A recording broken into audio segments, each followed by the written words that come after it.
আসসালামু আলাইকুম। YouTube channel ও Facebook page থেকে আপনাদেরকে শুভেচ্ছা ও আন্তরিক ভালোবাসা জানাচ্ছি। আমি আব্দুল মতিন, উত্তর লেকসারি থেকে। আমার পাশে দেখতেছেন এগুলো হইলো পেয়ারা। এই যে দেখতেছেন এগুলো হইলো পেয়ারা। এখানে পেয়ারা চাষ করে অনেক লাভবান হয়েছে। কিবা আমার জামাল ভাই এখানে যারা চাষাবাদ করছে, এখানে তারা অনেক লাভবান হয়েছে। পেয়ারা চাষে যথেষ্ট লাভ আছে। কৃষি খামারের পক্ষ থেকে আমি আব্দুল মতিন আপনাদেরকে আহ্বান জানাইতেছি, আপনারা পেয়ারা চাষ করুন, আপনারা মালটা চাষ করুন, আপনারা চায়না কমলা চাষ করুন, অবশ্যই হবে। খালি পরিত্যক্ত জায়গা যেন পড়ে না থাকে। আপনারা জানেন আমাদের দেশে জনবহুল বাংলাদেশে খাদ্যের অনেক সংকট আজও রয়ে গেছে, কিন্তু এর ভিতরে আমরা অনেক জায়গা খালি রেখে দিয়েছি। আমরা চাষাবাদ করি না, আমরা চাষাবাদে আসি না। এই যে আমার পাশে দেখতেছেন এখানে যে পেয়ারা, যথেষ্ট পরিমাণ পেয়ারা এখানে হয়। পেয়ারা কিবা পাশাপাশি দেখতেছেন এখানে মালটা চাষ করা হয়। এখানে মালটাও আছে, পেয়ারা আছে, মালটা আছে। আমি আপনাদেরকে সবই দেখাবো। আপনারা অবশ্যই আমার ভিডিও জুড়ে থাকবেন। এটা হলো কাজী পেয়ারা। এই যে এটা হলো কাজী পেয়ারা। আপনারা দেখতেছেন এখানে পেয়ারা কত সুন্দরভাবে পেয়ারা ধরে রয়েছে।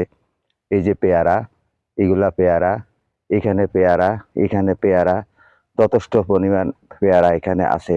এই যে দেখতেছেন। আর এই পাশে আছে এখানে হলো আম গাছ। এখানে কিন্তু আমে একবারে গোড়া থেকে ছোট গাছ থেকে আম ধরা শুরু হয়ে যায়। আর এটা হলো আমরুজ, এটা হলো আমরুজ গাছ। এই যে দেখতেছেন এটা হলো আমরুজ গাছ। এটা হলো মালটা গাছ। এই যে মালটা গাছ, এগুলো মালটা গাছ। এই যে এখানে নিচে আছে এখানে চায়না কমলা। এই যে এগুলো হলো চায়না কমলা। এখানেও পেয়ারা আছে। এই যে দেখতেছেন এখানে পেয়ারা ধরে রয়েছে। কত সুন্দরভাবে পেয়ারা ধরে রয়েছে। বিভিন্ন গাছের শাখা প্রশাখায় সম্পূর্ণ পেয়ারা আর পেয়ারা।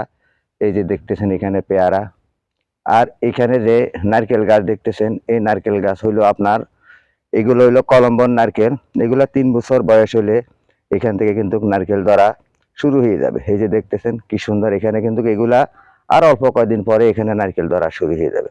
হ্যাঁ, তবে এখানে নারকেল গাছ লাগানোর কিছুটা বিলম্ব ঘটছে, কারণ এখানে রাখা হয়েছে। রাখার পরে যখন পাহাড়ি ঢল নামে তখন কিন্তু বালিয়ে চাপা পড়ে। 3টা গাছ একসাথে রয়ে গেছে লারি লাগানোর জন্য, আর সময়টা পাই নাই। এই যে এখানে দেখতেছেন এখানে আছে আপনার এই যে এটা হলো বড়ি গাছ। বড়ি গাছ অবশ্যই আপনারা চেনেন। এখানে বড়ির কিছুদিন পরে এখানে কিন্তু ফুল দেওয়া শুরু হয়ে যাবে। তাই আপনারা কলম্বন নারকেল বিভিন্ন রকমের চাষাবাদে